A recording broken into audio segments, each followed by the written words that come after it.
Atibatike zvechopu. Pakaipa muri Zimbabwe izvo zvandakuona panapa izvezvi. Ndonzwa tsitsi. Even kana kurwadziwa cheko unotochaona kuti ukaona vanhu vakusvika pabudisana mashoko akadai soka. Lawyer achamisa kurwadziwa zvisingaiti because onaika Triple C changa chiri chinhu chavo chekuti ivo vanga vatotarisa kuti tichararama ipapo because unozwa political party inongoti kana ina lawyer wayo anenge achitorarama ipapo but onaka itori imwe client yaakatorasikirwa nayo client hombe yainge ichinhikikina so ari kurwadziwa achitaura achiti vanhu vese vakapanduka muTriple C yasvika nguva yangu yekunzwawo marwadzo ndozvaanga kutaura achiti zvoni aiwa handingacharangarire zvangu zuva chairo muna 2023 asi ndinorangarira nguva yacho yakajeka uye zvinorwadza raive zuva rakagara nomination court yesarudzo huru dza2023 dzakanga ndiri muhofisi yangu yemagweta ndichiita basa rangu apo Nelson Chamisa akapinda aive achangobva kusangana naTendai Biti uyo akapindawo naye. Nelson Chamisa akanditarisa ndokuti nenzira yake yaanozikanwa nayo yekutaura zvine chiremerera, mukoma wangu, kana muchikwanisa kubatsira ndingada kuti mutungamire chikwata chedu chemagweta panguva yesarudzo senguva dzose uye sezvamunoziva hatikwanisi kukubhadharai. Ndagara ndichiona hangu kushandira vanhu veZimbabwe sechiremerera kwete mutoro, saka mindiro yangu yakabva yangova pachena uye yakasimba. Ndaizozviita basa rangu rekutanga semutungamiriri wechikwata chemagweta rakabva ratanga ipapo. Ndaifanira kuperekedza Nelson Chamisa kuHigh Court uye taiva nechokwadi chekuti nzira yekunonyoreswa vamiriri vevatungamiriri venyika yaifanirwa kunga nemazvo uye kuti zvinhu zvese zvakanga zvakarongeka. Right, hanzi patakatanga tichifamba pfungwa dzangu dzaive dzakazara nemibvunzo.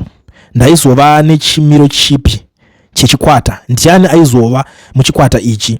Taizofambisa sei mabasa acho? Uye chokwadi mari yaizobva kupi? Nekuti chokwadi ndechekuti chikwata changu hachina kumbowana kana dhora rimwe chete zvaro pane zvese zvakaitika. Right, zviitiko zveHigh Court uko kwaive kwakagara nomination court yemutungamiriri wenyika zvakafamba zvakanaka pasina dambudziko. Takazodzokera kuofisi nenguva iyo zuva rakanga rave kupera, zvichida kwaive kuma 6 manheru. Ipapo ndipo pandakagamuchira bvunzo yangu yekutanga yakaoma. Nomination court yaive kuRotten Row yakanga yaramba mapepa eTriple C eproportional representation ekusarudza nhengo dzeparamende zvakanga zvava nyonga. Dambudziko guru, nyaya yainyadzisa uye yaiva yane njodzi. Handina kuiumba ini asi yakanga yakwira pamapfudzi angu uye ndaifanirwa kuigadzirisa nemuromo rakanaka. Ndaiziva Electoral Act,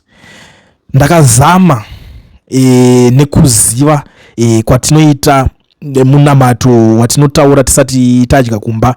Ndakavimba neruzivo irworwo, kugona kwangu kutaura uye kuvapo kwangu. Pandakasvika kuRotten Row Court, mamiriro ezvinhu akanga achinja. Zviso zvavakanga vaora moyo zvakabva zvafara, kunyangwe vachishaya mune zvimwe zvinhu. Rwizi varwi veopposition ava vane kusimba kunotyisa.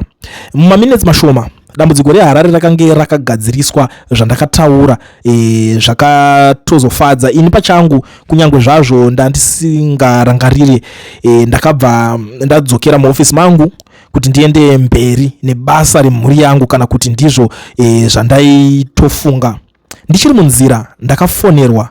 Handicharangarire kuti ndiani akandifonera. Kwaive nedambudziko revamiriri veparamende 12 vekuBulawayo pamusoro pemapepa avo. Izvi zvakange zvaitika nguva yekupedzisira yatovharwa. Njodzi yakatanga yava kuswedera. Pfungwa yekuti sarudzo mudunhu rinowanzotsigira opposition yaizongopiwa ZANU-PF handina kumbobvira ndada kuona ichiitika ndichiri kutarisa. Asi panguva iyo ndakanga ndisati ndaziva chokwadi chese. Mushure memafoni mazhinji ndakazokwanisa kunzwisisa zvakanga zvaitika, asi ndakanga ndisati ndava nechikwata chemagweta. Basa rangu rakanga rave kuita sera chamupupuri. Handina kumbobvira ndava nechokuita nematambudziko ekutanga aya, asi kana ndikasachiita ndakachenjera ndaizopedzisira ndava kutakura mhosva dzacho sekunge ndidzo dzangu sezvinowanzoitika mamiriro akadaro. Munhu wese akanga ava kutarisa kugweta. Ndakafonera David Court ndaida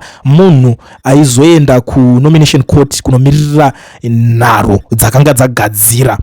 Akanzwika, akaneta zvikuru, akanga ava nezuva rakaoma uye aisakwanisa kubatsira. Ndakazoenda kufonera Washman Ncube asi zvakanga zvakaoma kumuwana. Ndakatsvaga kwese kwese kusvikira ndawana Tinashe. Tinashe akanditaurira chokwadi, Electoral Act yaisava nzvimbo yake yekunyatsoshanda asi panguva iyoyo handina kuda unyanzvi hwake hwepamusoro chete. Ndaida moyo wake wekushandira nyika. Ruzivo rwangu ndaigona kurupfuudza kwaari. Panyaya iyoyo ndakanga ndakadzikama uye ndine chivimbo. Ndakamuvimbisa kuti zvinhu zvese zvaizofamba zvakanaka. Aiva akagadzirira kushanda nyika yese, saka akaenda kunomination court nemotikari nguva yose iyoyo. Ndakanga ndiri pafoni naye ndichimutsanangurira nharo dzemutemo pamwe neurongwa hwekuita zvinhu. Tinashe igweta rakangwara. Pasina nguva akanga ava kutaura pfungwa dzangu sekunge ndedzake. Pakutanga pakanga paine kuramba kumuteerera, vaisada kunzwa zvaaida kutaura. Akabva apa munhu aitungamirira nyaya yacho foni uye mushure mekunge ndamunyengetedza vakabvuma kuti Tinashe anzwiwe. Kupfupikisa nyaya yacho, Tinashe haana kubva ipapo kusvika na2 mangwanani. Panguva iyoyo ndipo patakazokwanisa kugadzirisa dambudziko revaya 12. Ini ndakanga ndisina kurara usiku hwese ndichigadzirisa nyonganyonga yakange yagadzirwa nevamwe uye ndichirwira kuraramisa mumamiriro akaoma. Mazuva mashoma akatevera mushure memakorokoto enguva pfupi uye mufaro unowanzoitika mushure mekugadzirisa dambudziko. Pakamhangarwa zvikumbiro 12 zvichipikisa vamiririri ava. Panguva iyoyo ndakanga ndava nechikwata chemagweta, vanhu 12 vane ruzivo rwakasimba vakagadzirira kudzivirira nyika.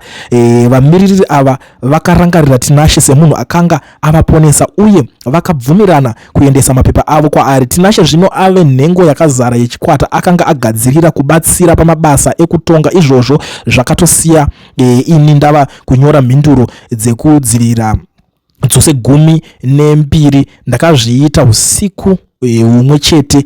Ndakagadzirira magwaro enharo ndokugovera nechikwata. Ndakazobhururuka kuenda kuBulawayo uye nekuda kwechiitiko chakandisiya ndakashatirwa kusvika nanhasi. Ndakabhadhara mari dzangu dzese pachangu. PaBulawayo High Court vanhu 12 ava vaive vari panjodzi yekudzingwa musarudzo wakanga wasipo zvachose. Ndakaudza Tinashe kuti anyanyotsiure uye uvajekesere kuti kana vaisazouya kudare ndaisazovamiririra. Kuti ndive akarurama, ndakatarisa kusvika muBulawayo yakazara kushushikana uye kutya, asi panzvimbo pezvo ndakasangana nekusava nehanya uye nekuzvipira kukundwa. Chinhu chakandishamisa zvikuru, chokwadi chakandirwadza zvikuru uye kusvika nanhasi handisati ndachigamuchira. Ari kutaura nyaya, ari kutry kuexplaina but it's something chekuti guys hazvisi easy zvinhu izvozvi zviri kutaurwa panapa naThabani Mpofu. Hazvisi right. I'm sorry, nyaya yekuti iye akanyora nechirungu saka ndikutongoita ndichingozviinterpretera ndega ndichibudisa ndichingotaura neshona kuti zvingogara zvangoita zvangosvika, but iye anga atonyora nechirungu. I do not remember the exact date in 2023, but I remember the moment with painful clarity. It was the day of nomination court set for the 2023 general election. I was in chambers minding my own business when Nelson Chamisa walked in, darkening my doorway. He had just met Tendai Biti, who he came in with. Nelson Chamisa looked at me and said in that familiar earnest way of his, "My brother, if you are able to assist, I would love for you to lead the legal team team going into the elections as usual, as you know, we are unable to pay you. Saka uri kuona kuti zvinhu zvake zvese zvanga zviti mara. I don't want to go deeper ndichingoningirika naye because nyaya yamagara maenzwa kudhara. It's something chekuti munhu akuchibudawo achitaura. Reason yaita kuti ataure nyaya iyi ndechi reason yezvinhu zvazoitika kuti shuwa munhu apedza kukumiririrai mamiriro aita nhasi zvinhu zvosvika pazvasvika ipapapo here vedu wei, zvosvika pakuti makuenda kunoita zvecable 3 shuwa here nhaye vedu wei. Zvakaoma zvazvo but tichazotaura nezvazvo. It's a topic for another day because tichazonyatsoya takachaja takaningira. Ndangoti ndingosvitsa nyaya kwamuri kuti guys ka ma-MP ekubulawayo manyanya kuzodisappointawo vanhu, mazobva manyanyawo vakomana mese here mamasimbisa cable 3. What's that? Chichakadaro chochechi. I respect vazhinji vacho, few vakwanisa kuzviramba vachiti no atite zvinhu zvakadaro. Mucharamba muchirangarirwa nevanhu vakomana, mucharamba muri mupfungwa nemumwoyo yevanhu, but kune ava vakazvipira havo kutengesa mareasons anozivikanwa naivo kuti vakazviitire chii. This is not right.